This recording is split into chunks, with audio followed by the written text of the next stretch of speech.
Football quarterback Colin Kaepernick grabbed the world's attention when he refused to stand for the US national anthem in 2016. But despite his strong record as a player, Kaepernick hasn't played professionally in years.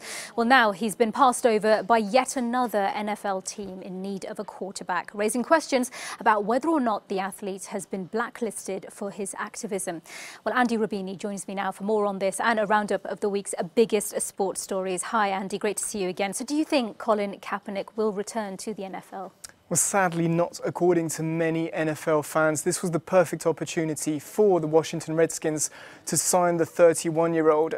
Both of their quarterbacks got injured recently, Smith and McCoy, and this would have been great to maybe see Kaepernick in the side. Jay Gruden, their coach, said that he chose not to select the 31-year-old, citing sporting reasons, which is fair enough, but NFL fans are not buying it. So they're saying that he wasn't selected because of his protests and also because he has sued the league. This has happened before. Take the example of Reed, for example, who was also kneeling during the national anthem.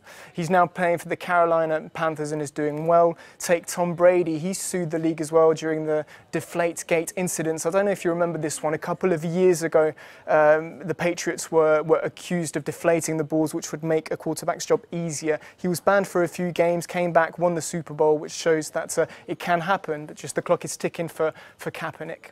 OK, Andy, let's move on to our second topic. And the game billed as the biggest match in South American football history is finally set to conclude in Madrid, but that comes after weeks of delay and controversy, doesn't it? Have they lost momentum here? I think they have lost it, unfortunately. I mean, it will still be very exciting, but this was supposed to be Argentina's moment, and I think the country needed it after some disappointing performance from the national team.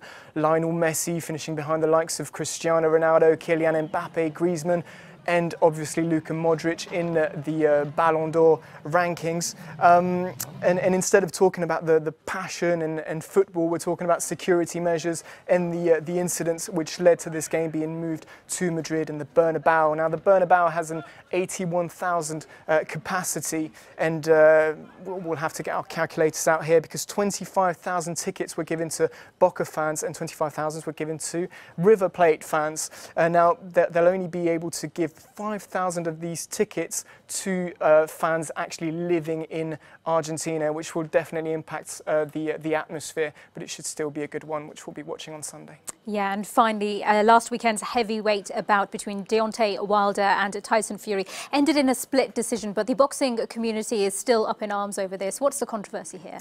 Because neither camp can actually settle for a draw. You take the Tyson Fury fans, for example, they'll tell you that, as we said in our preview, that Tyson Fury actually outboxed Wilder, and we did say that if it went the distance, then the Brits would really have a good chance, and I think he landed more blows, deserved the win, but Wilder can pack a punch. In the 12th round, he actually knocked down Fury, and the Wilder fans are saying that Fury did not beat the count and that the referee took too long to actually count the Brits out. Now, looking at the different scorecards, one of the judges said that Deontay Wilder had clearly won the bout, which he didn't. If it goes to points, unfortunately he didn't, which begs the question, is the sport really clean? We'll obviously have to look into this, but we all know that a draw is more lucrative because this entails a rematch.